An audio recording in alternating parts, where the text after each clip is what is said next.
A part of that plan, of course, is to induce the gradual surrender of American sovereignty, piece by piece and step by step, to various international organizations, of which the United Nations is the outstanding but far from the only example.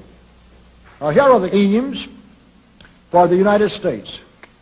1. Greatly expanded government spending for every conceivable means of getting rid of ever larger sums of American money as wastefully as possible. 2. Higher and then much higher taxes. 3. An increasingly unbalanced budget despite the higher taxes. 4. Wild inflation of our currency. 5.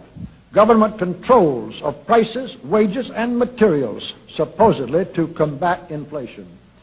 6. Greatly increased socialistic controls over every operation of our economy and every activity of our daily lives. This is to be accompanied, naturally and automatically, by a correspondingly huge increase in the size of our bureaucracy and in both the cost and reach of our domestic government. 7.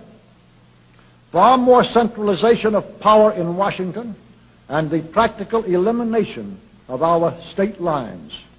There is a many-faceted drive at work to have our state lines eventually mean no more within the nation than our county lines do now within the states. 8.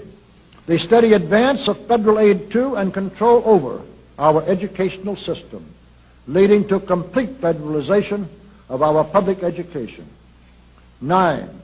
A constant hammering into the American consciousness of the horror of modern warfare, the beauties and the absolute necessity of peace. Peace always on communist terms, of course. And 10, the consequent willingness of the American people to allow the steps of appeasement by our government which amount to a piecemeal surrender of the rest of the free world